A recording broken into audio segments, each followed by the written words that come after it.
Our ancestors worshiped the sun as a god, with good reason. As the fundamental source of light and warmth, it is also the fundamental source of life.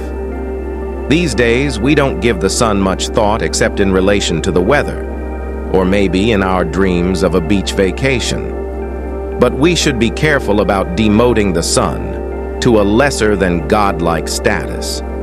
The fact is, that yellow ball up in the sky has been waiting for a chance to kill us for a long time, and recently, it has found a whole new way to mess with us.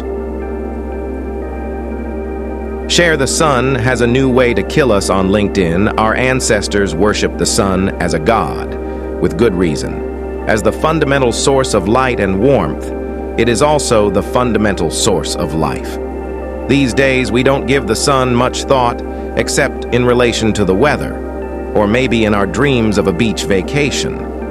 But we should be careful about demoting the sun to a lesser than godlike status. The fact is, that yellow ball up in the sky has been waiting for a chance to kill us for a long time, and recently it has found a whole new way to mess with us. Everyone knows not to stare into the sun because its light output is so strong it will fry your eyeballs, even from 149 million kilometers away. We also know that the shorter wavelengths of light from the sun, those in the ultraviolet spectrum, can damage your skin tissue, leading to everything from sunburns to skin cancer. But these are not the dangers I want to discuss today. Nor will I talk about the fact that in some 5 billion years, the sun will swell into a red giant, swallowing the Earth entirely, or at best, boiling off the oceans and leaving our planet a toasted cinder.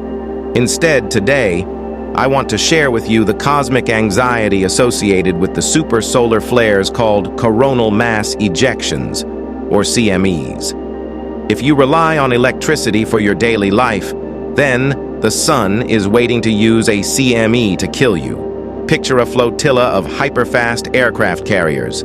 The surface of the sun is a violent, roiling nightmare of superheated plasma, magnetic fields, and light so intense it would strip away your every atom. The magnetic fields are formed deep within the sun, drawing their energy from the rotation of its ionized gases. These fields are highly volatile. They change form and character on timescales, ranging from minutes to decades. While they are created deeper in the sun, magnetic field lines emerge at the solar surface in vast arcs, like breaching whales. Usually the arcs will rise upward from the surface only to fall back down. But sometimes, when conditions are right, magnetic loops drenched in hot plasma will separate from the solar surface and get blown into space.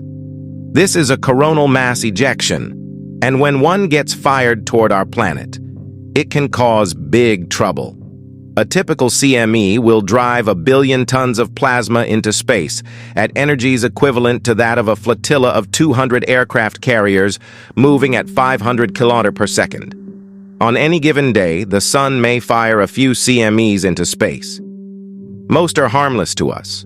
Occasionally, though, a CME will hit the Earth. When it does, it leads to what space scientists now call space weather.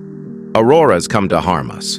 Before we became a high-tech culture, the collision of a CME with Earth was no cause for alarm. Just the opposite, in fact.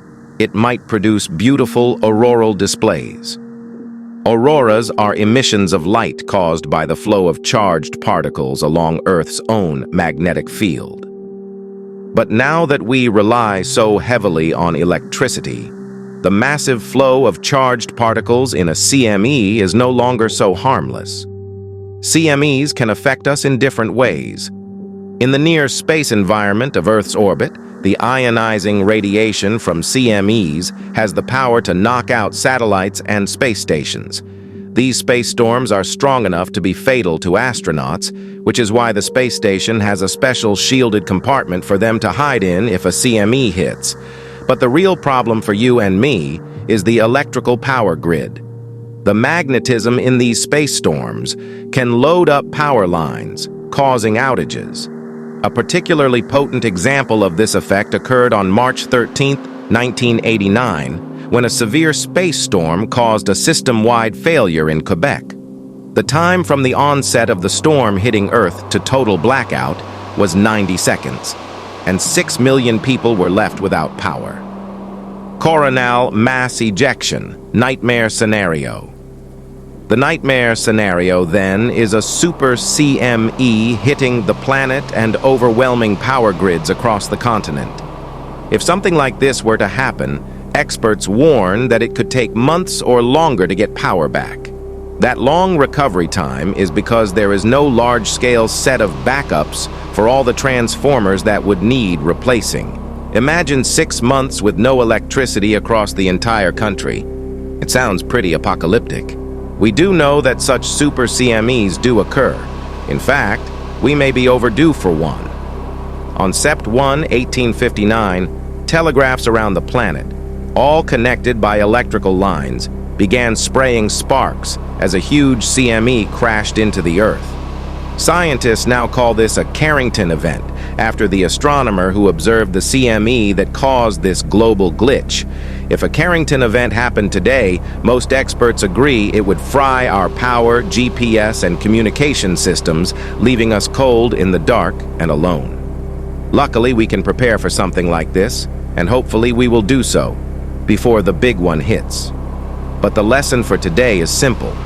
If you are tired of worrying about global warming, pandemics, or political instability, it is good to know that the sun, our forgotten God, is still out there, ready to smite us.